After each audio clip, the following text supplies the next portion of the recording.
नमस्कार। मैं ब्रिजेश कुमार मिश्र और आज मैं बात करूंगा बिहार के चुनावों का और उसमें बात करूंगा आरजेडी और महागठबंधन के दोगलेपन की। चुनाव से पहले जातीय जनगणना की बात हो रही थी, जिसकी जितनी संख्या भारी उसकी उतनी हिस्सेदारी की बात कर रहे थे ये लोग। लेकिन इन पाखंडियों का पाखंड उजागर टिकट बंटवारे में ही हो गया। लालू यादव की पार्टी आरजेडी से 143 विधानसभा सीटों में लगभग 52-53 सीट यादवों को दी गया। यादवों की जो आबादी है बिहार में वह 14 दशमलव समथिंग है। लेकिन जो टिकट दिया गया वो 37% से अधिक 37% से अधिक टिकट आरजेडी के द्वारा सिर्फ एक जाति को, यादवों को दिया गया। जबकि ओबीसी समाज की अगर जातियों की बात की जाए तो लगभग 2600 जातियां 2600 जातियां ओबीसी समाज की हैं। तो जिसकी जितनी संख्या भारी उसकी उतनी हिस्सेदारी। जनसंख्या के हिसाब से सभी जातियों को टिकट मिलना चाहिए था, लेकिन मिला क्या? नहीं मिला। एक बात मैं आप सबको बता देना चाहता हूं,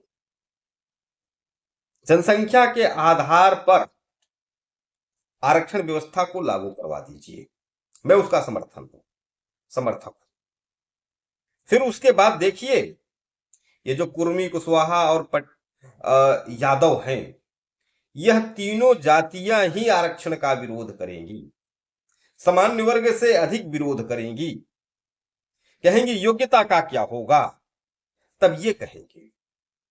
खैर, जो बताया जाता है कि सामान्य वर्ग की आबादी बहुत कम है, सामान्य वर्ग की आबादी पूरे देश में 30 से 35% होगी अगर जनसंख्या ढंग से जातीय जनसंख्या का डाटा आ जाए तो।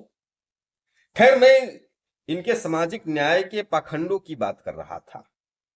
भाई, आरजेडी वाले, कांग्रेस वाले सामाजिक न्याय की बात करते हैं तो बिहार चुनाव में तेजस्वी यादव ही मुख्यमंत्री का चेहरा क्यों है? कोई दलित क्यों नहीं है?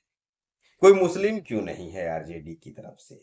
ये सवाल तो खड़ा होना चाहिए कि भाई, एक कांग्रेस के नेता हैं टुकड़े टुकड़े गैंग के, कन्हैया कुमार, वो मैं एक भाषण सुन रहा था। ये लोकतंत्र की सबसे बड़ी खासियत क्या है? लोकतंत्र की सबसे बड़ी खासियत यह है कि राजा का बेटा राजा नहीं बनेगा। लेकिन जो लोग ये बात करते हैं वो चाहते हैं कि मेरा बाप मुख्यमंत्री हो, मेरी मां मुख्यमंत्री हो, और दोबारा मुख्यमंत्री बनूं तो मैं बनूं, और आगे अगर कोई बने तो मेरा बेटा बने। अब देखिए ना, लालू यादव मुख्यमंत्री, लालू यादव की पत्नी मुख्यमंत्री, उसके बाद उनका बेटा मुख्यमंत्री का पद का दावेदार है। खैर, सामाजिक न्याय की बात हो तो देखिए, घर में सामाजिक न्याय नहीं है। तेजस्वी यादव और तेज प्रताप यादव, तेजस्वी यादव तो तेज प्रताप यादव का हक मार रहा है और बात करेंगे कि हम सबको सामाजिक न्याय देंगे। इतना देखने के बाद भी अगर जनता की आंखें नहीं खुल रही हैं तो इसमें दोष तेजस्वी यादव का नहीं है, जनता का है। जनता देख नहीं रही, जनता को समझ में नहीं आ रहा है। उसी प्रकार से जो राहुल गांधी इस समय सामाजिक न्याय के मसीहा बनकर घूम रहे हैं, वो कह रहे हैं कि हम सबको अधिकार देंगे, लेकिन खुद प्रधानमंत्री बनना चाहते हैं। ये नहीं कहेंगे कि हम दलित को देंगे, दलित को प्रधानमंत्री बनाएंगे। नेहरू प्रधानमंत्री, उनकी बेटी इंदिरा गांधी प्रधानमंत्री, इंदिरा गांधी का बेटा राहुल गांधी प्रधानमंत्री, अब राजीव गांधी, इंदिरा गांधी का बेटा राजीव गांधी प्रधानमंत्री, अब राजीव गांधी का बेटा राहुल गांधी प्रधानमंत्री बनने के फिराक में है। और सामाजिक न्याय यहां पर देखिए, मेनका गांधी और वरुण गांधी के नहीं हुए ये लोग, अब ये बात करते हैं सामाजिक न्याय की। ऐसे अनेकों उदाहरण मैं बता दूंगा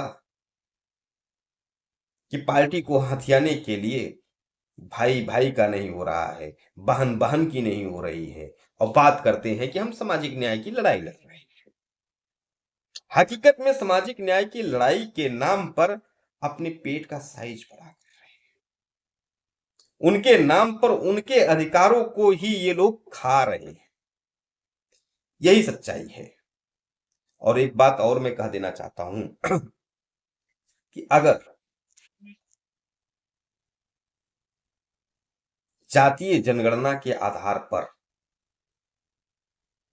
वास्तव में आरक्षण दिया जाने लगा तो सर्वाधिक विरोध आरक्षण का कोई करेगा तो वो कौन करेगा?